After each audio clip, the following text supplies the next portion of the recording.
Good evening, आदाब और सत श्री अकाल। हम मिलते हैं हिंदी की क्लास में और किस लिए कि सब इंस्पेक्टर के लिए, एलडीसी के लिए, पटवारी के लिए, ग्राम सेवक के लिए या फिर कोई भी ऐसा कॉम्पिटिटिव एग्जाम हो जिसमें हिंदी आती है उसके लिए हम चर्चा करेंगे। ठीक है जी। और तो चर्चा इसमें क्या है कि हम पहला टॉपिक स्टार्ट करेंगे वर्ण विचार। वर्ण विचार में क्या है कि जैसे हिंदी वर्णमाला है उसके अंदर हिंदी वर्णमाला की सबसे छोटी इकाई कौन सी है, वर्ण को सबसे छोटी इकाई के रूप में डिनोट किया जाता है। फिर बाद में आगे देखें तो टोटल वर्ण कितने होते हैं, तो टोटल वर्ण की संख्या 44 होती है। कुल वर्ण कितने होते हैं, 44 होते हैं। वर्णों को कितने भागों में डिवाइड किया जाता है, 2 भागों में डिवाइड किया जाता है। कौन कौन से, स्वर और व्यंजन। स्वर कितने, 11 और व्यंजन कितने होते हैं, 33। क्लियर है यहाँ तक।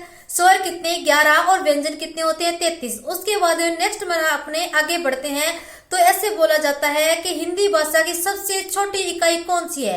हिंदी भाषा की सबसे छोटी इकाई वर्ण है, लेकिन हिंदी भाषा की सबसे छोटी इकाई ध्वनि भी है। वर्ण और ध्वनि में एक माइनर डिफरेंस है। कौन सा, हिंदी भाषा की वो सबसे छोटी इकाई जिसे केवल और केवल पढ़ा जा सकता है या बोला नहीं, केवल बोला जा सकता है, उसे क्या बोलते हैं, ध्वनि बोलते हैं।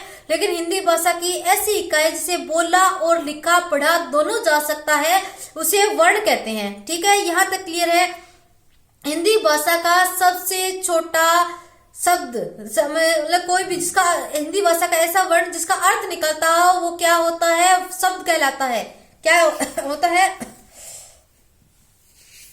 उसको क्या बोलते हैं, शब्द बोलते हैं। और फिर बाद के अंदर क्या है कि हिंदी भाषा किसे कहते हैं, विचारों के आदान प्रदान। जैसे मैं आपके साथ बोल रही हूँ, आप मेरी लैंग्वेज को समझ पा रहे हो, उसको क्या बोलते हैं, भाषा बोलते हैं। मतलब अपने विचारों का आदान प्रदान या विनिमय या कम्युनिकेशन हो उसे क्या बोलते हैं, जिस लैंग्वेज या जिस माध्यम से हो उसे भाषा बोला जाता है।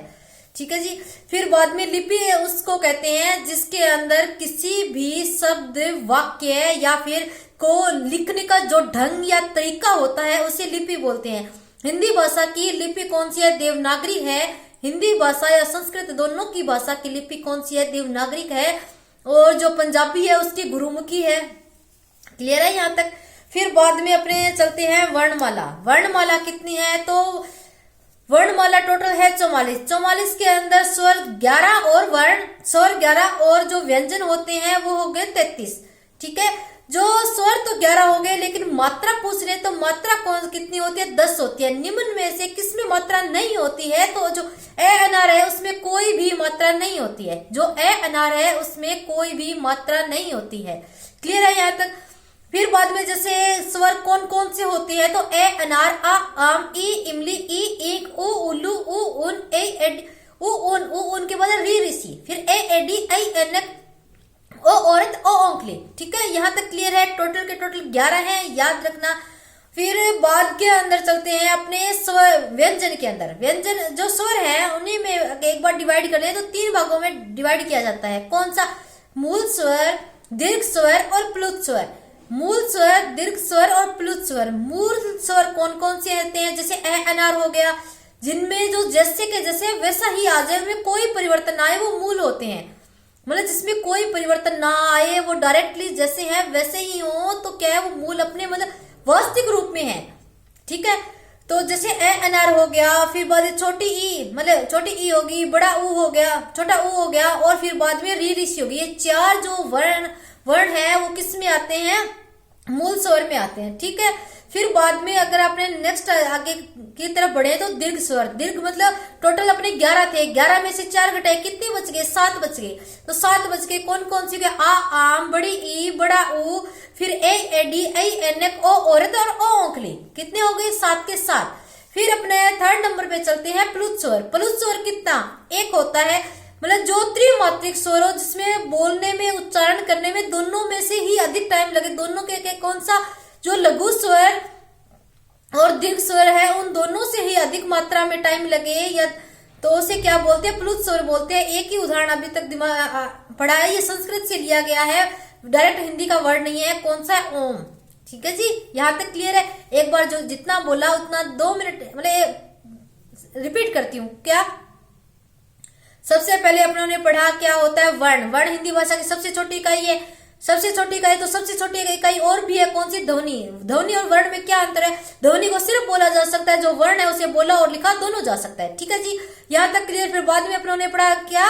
लिपि। लिपि जिनको बोला और पढ़ा और लिखने का जो ढंग या तरीका होता है ना, जो किसी भी शब्द या भाषा को लिखने का जो तरीका और ढंग होता है उसे लिपि बोलते हैं।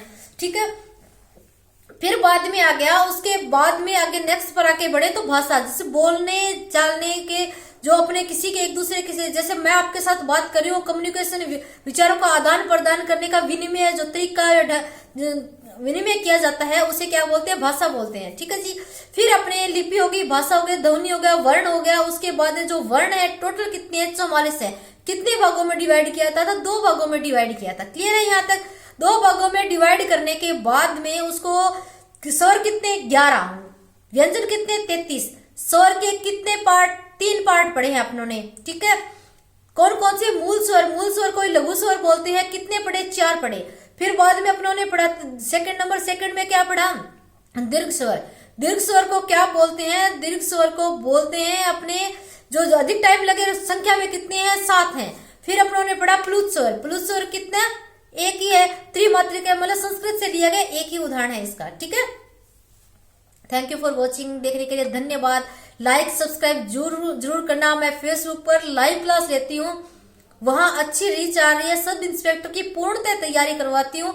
और अब मेरा ये है कि अपने यूट्यूब पर भी क्लास ले, आप लोग वहीं पर भी देख सकते हो और यहाँ पर भी देख सकते हो।